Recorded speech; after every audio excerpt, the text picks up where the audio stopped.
अधिकारियों का मंगलवार को हरिद्वार में दाह संस्कार किया गया। हरिद्वार के खड़खड़ी शमशान घाट पर बड़ी संख्या में मौजूद थे लोग। अधिकारियों और वन कर्मचारियों ने उन्हें नम आंखों से सलामी दी। वहीं इस हादसे में मारे गए चीला रेंज अधिकारी शैलेश घिल्डियाल को उनके भाई मंगेश घिल्डियाल ने मुखाग्नि दी। आईएएस मंगेश घिल्डियाल पीएमओ में सचिव पद पर तैनात है। वहीं दूसरे रेंज अधिकारी प्रमोद ध्यानी को उनके पुत्र द्वारा मुखाग्नि दी गई। इस मौके पर राज्य के chief wild life warden Sameer Sinha ने कहा कि ये एक दुखद हादसा है। वहीं इस हादसे के बाद नहर में लापता एक महिला अधिकारी की तलाश जारी है। अब तक महिला अधिकारी का कोई पता नहीं चल सका है। कल ये हादसा हुआ था जब एक इलेक्ट्रिक गाड़ी का ट्रायल हो रहा था और इसी दौरान वाहन का टायर फट गया और बेकाबू होकर गाड़ी हादसे का शिकार हो गई। इस हादसे में 4 लोगों की जान जा चुकी है, 4 लोग जख्मी हैं, एक महिला अधिकारी लापता है। नीचे का रिम बैठ रहा। जीवन यात्रा के सबसे दुखद दिनों में रहेगा हमेशा। हमारी प्राथमिकता अभी इस वक्त ये है कि जो लोग प्रभावित हैं उन तक, उनके परिजनों तक हम उनके साथ इस दुख की घड़ी में खड़े रहें। देहरादून के झाझरा में क्लोरीन गैस लीक होने के मामले में केस दर्ज हुआ है। प्लॉट के मालिक दीपक गुप्ता और केयर टेकर नरेंद्र कुमार पर यह केस दर्ज हुआ है। आईपीसी की धारा 336, 278 और 120 के तहत ये मुकदमे दर्ज हुए। प्रेमनगर थाने में ये केस दर्ज किया गया। देर रात यहां पर क्लोरीन गैस का रिसाव हो गया था, जिसमें फायर सर्विस के इंचार्ज ईशान सिंह और सिपाही आनंद वीर बेहोश हो गए थे, जिन्हें अस्पताल ले जाया गया। हालांकि अब उनकी हालत ठीक बताई जा रही है। वहीं क्लोरीन गैस के सिलेंडर को गड्ढा खोदकर डिस्पोज किया गया।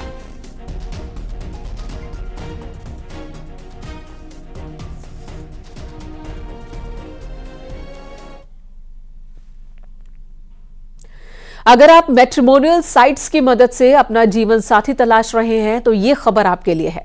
मैट्रिमोनियल साइट से कोटद्वार के एक युवक के साथ 3,30,000 रुपए की ठगी हुई।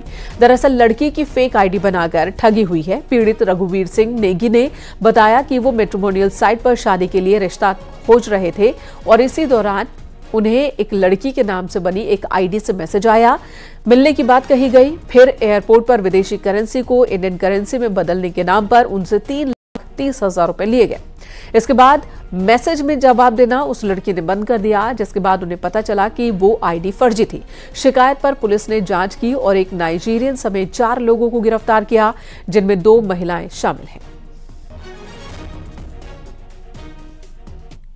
एक मैट्रिमोनियल साइट पे फेक आईडी बनाई गई थी, जिसके हिसाब से एक रिक्वेस्ट भेजी गई और जब रिक्वेस्ट भेजी गई तो आगे का प्रोसेस चला। तो उन्होंने फिर कहा कि मतलब एयरपोर्ट पे उन्हें कुछ फॉर्मेलिटीज़ पूरी करनी है, जिसके लिए उन्होंने थोड़ी पैसों की मांग की, जिसके जांच में आकर उन्होंने उनके अकाउंट में लगभग 30,30,000 रुपये ट्रांसफ़र कर दिए। मुख्यमंत्री पुष्कर सिंह धामी की अध्यक्षता में मंगलवार को सचिवालय में नवगठित उत्तराखंड निवेश और आधारिक संरचना विकास बोर्ड यानी कि UIIDB की पहली बोर्ड बैठक हुई, जिसमें मुख्य सचिव समेत कई अधिकारी मौजूद थे। बैठक में बोर्ड एवं कार्य समिति की संरचना के साथ ही 10 करोड़ के प्रारंभिक कॉर्पस कोष के गठन को भी मंजूरी दी गई है। सीएम धामी ने कहा कि जिन उद्देश्यों के लिए इस बोर्ड का गठन किया गया है उसके परिणाम शीघ्र ही दिखने लगेंगे और इसके लिए प्रभावी कार्य योजना के साथ काम किए जा रहे हैं। सीएम धामी ने कहा कि हरिद्वार ऋषिकेश कॉरिडोर, शारदा कॉरिडोर के साथ ही वेडिंग डेस्टिनेशन के लिए प्रदेश के अलग अलग स्थलों के चयन को प्राथमिकता दी जाए।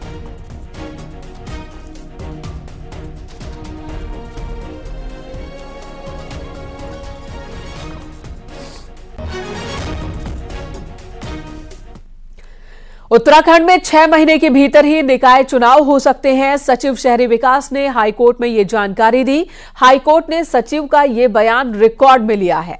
मंगलवार को हाईकोर्ट में सुनवाई हुई थी और इस दौरान सचिव शहरी विकास नितिन भदौरिया ने कोर्ट में पेश होते हुए कहा और ये जानकारी दी, यानी कि राज्य में जुलाई 2024 से पहले ही निकाय चुनाव हो सकते हैं। सुनवाई के बाद कोर्ट ने अगली तारीख 16 अप्रैल तय की है। 2 दिसंबर को राज्य में निकायों का कार्यकाल खत्म हो चुका है, लेकिन चुनाव कराने की जगह प्रशासकों की नियुक्ति कर दी गई। इसी को लेकर अदालत में याचिका दाखिल की गई थी।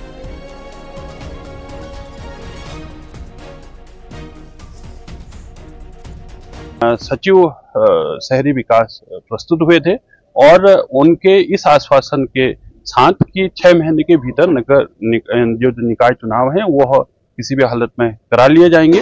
तो उनके इस स्टेटमेंट को दर्ज करते हुए, रिकॉर्ड करते हुए माननीय उच्च न्यायालय नैनीताल ने अगली तारीख याचिका को लंबित करते हुए 16 अप्रैल की तय की।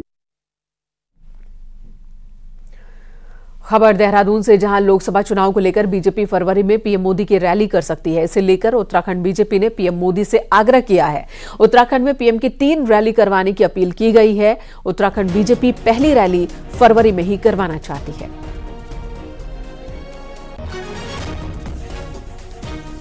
अभी हमने प्रधानमंत्री से आग्रह किया कि हमारी 5 लोग, एक लोकसभा की रैली तो हमारी हो चुकी है। हमने कहा कि 5 लोकसभा में प्रधानमंत्री की सभाएं हो। प्रधानमंत्री ने हमने अपने राष्ट्रीय नेतृत्व से अनेकों सभाएं मांगी है और लोकसभा चुनाव से पूर्व एक भगवामय वातावरण बन जाए, भाजपा कमल हर घर में खिल जाए, हर परिवार से मतदाता निकलकर मोदी जी को प्रचंड मतदान देने में अपनी सहभागिता है, उसके सारे कार्यक्रम हम आगामी दिनों में करने वाले हैं।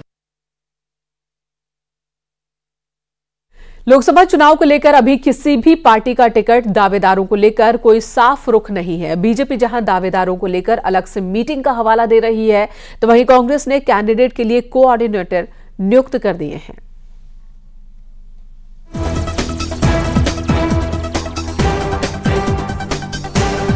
बीजेपी हो चाहे कांग्रेस, लोकसभा चुनाव को लेकर 5 सीटों पर सीटिंग सांसद अब भी असमंजस की स्थिति में है। वजह दोनों लीडिंग पार्टियों का अभी टिकट के दावेदारों को लेकर कोई साफ रुख नहीं है। बीजेपी में जहां पार्टी संगठन ने इंटरनल सर्वे किया है, वहीं हर लोकसभा सीट पर जनता के बीच में जाकर भी सर्वे किए जा रहे हैं, लेकिन सिटिंग सांसदों को ही टिकट दिए जाएंगे, इस पर पार्टी नेतृत्व कुछ भी कहने से बच रहा है। देखिए, भारतीय जनता पार्टी में हर चीज की प्रक्रिया होती है, उस प्रक्रिया के तहत चर्चाएं होंगी। टिकट के संदर्भ में कोई चर्चा दूर दूर तक नहीं है। जब विषय आता है तो केंद्रीय नेतृत्व जिस प्रकार की पद्धति अपनाता है, उसी पद्धति के आधार पर पार्टी निर्णय करती है और निर्णय हमारा सेंट्रल पार्लियामेंट्री बोर्ड करता है।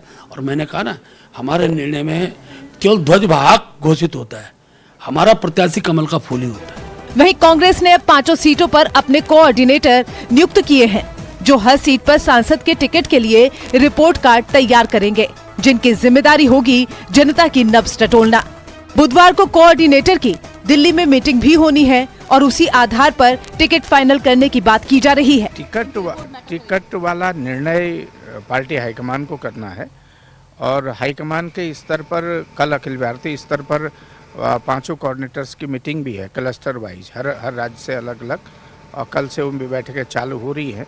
जो भी हाईकमान का निर्देश होगा उस तदनुसार कार्रवाई की जाएगी। यानी कि कह सकते हैं कि भले ही चुनावी बिगुल दोनों ही पार्टी ने बजा दिया हो, लेकिन किस सीट पर कौन दावेदार होगा, इस पर ना तो बीजेपी और ना ही कांग्रेस कोई भी फिलहाल अपने पत्ते खोलने के मूड में नहीं है। न्यूज़ 18 के लिए देहरादून से भारती सकलानी उन्याल की रिपोर्ट।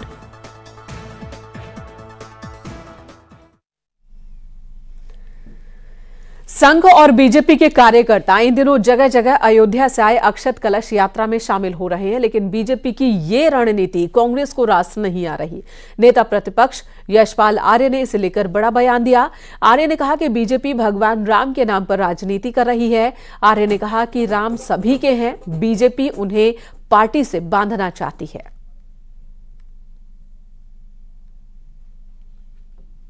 तो ये सर्वधर्म संभाव का प्रतीक है। इसको राजनीति कर रहे हैं, सियासत कर रहे हैं, भगवान राम के नाम पर बांटने की कोशिश कर रहे हैं, तो देश के लिए बहुत खतरनाक है और धर्म के लिए भी खतरनाक है। उत्तराखंड की बेटी और उत्तरकाशी की महिला पर्वतारोही संबिता कंसवाल को मरणोपरांत तेंजिंग नोर्गे राष्ट्रीय साहसिक पुरस्कार 2022 से सम्मानित किया गया।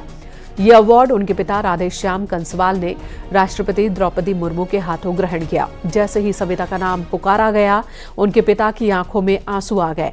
समारोह में मौजूद उनके परिवार के सदस्य, कविता की मां भी अपनी आंखों से आंसू रोक नहीं पाई और भावुक हो गई। 2022 में उत्तरकाशी जिले की एक चोटी फतेह करने गई सविता कंसवाल के हिमस्खलन की चपेट में आने से जान चली गई थी। एवलॉन्च में अन्य लोगों को बचाने के लिए खुद की जान की परवाह नहीं की सविता ने और अपनी जान न्यौछावर कर दी। 16 दिनों में 8000 मीटर से ज्यादा ऊंचाई की एवरेस्ट और मकालू चोटी को फतह करने वाली पहली भारतीय महिला थी सविता।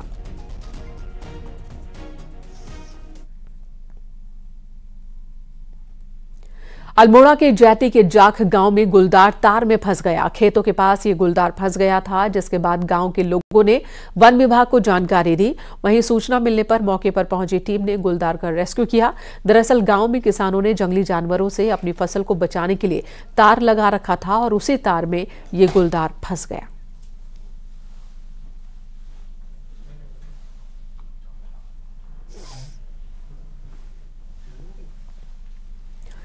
नई टिहरी को पर्यटन के लिहाज से डेवलप करने की मांग काफी लंबे वक्त से उठ रही है। हालांकि कई प्लान तो बनाए गए, लेकिन अब भी धरातल पर ये सभी प्लानिंग्स नहीं उतर पाए हैं।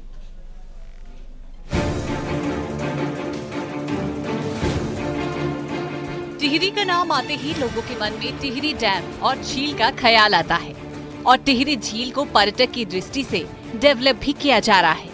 और आज टिहरी झील वाटर एडवेंचर स्पोर्ट्स का हब बन रही है। लेकिन वहीं दूसरी ओर नई टिहरी शहर इस पर्यटन डेवलपमेंट से अछूता है, जिसकी वजह से पर्यटन सिर्फ टिहरी झील तक ही सीमित रह गया है।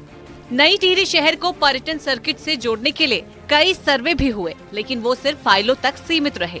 सबसे पहले तो पर्यटन नगरी नाम रह गया, पर्यटन नगरी। इसमें पर्यटन नाम से कोई चीज़ है ही नहीं। यहाँ जब पर्यटक आता है उसको बैठने के लिए एक टेबल तक नहीं है मार्केट के अंदर।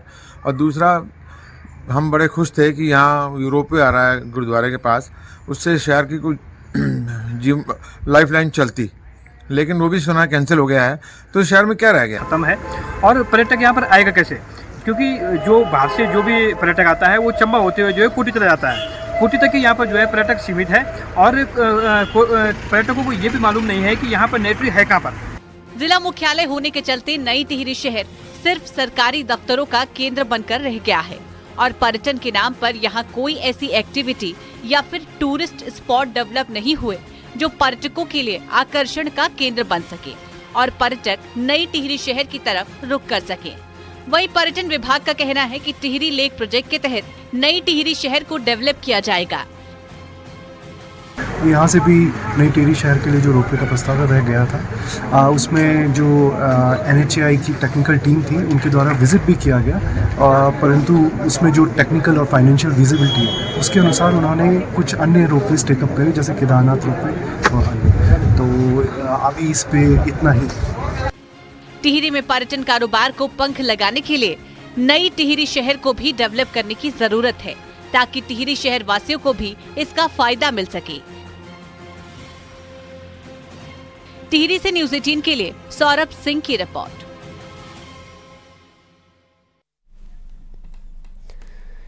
देहरादून के कालसी में नशे के विरुद्ध एक महापंचायत का आयोजन किया गया। ये खबर हम आपको दिखाएं, उससे पहले रुकेंगे एक छोटे से ब्रेक के लिए।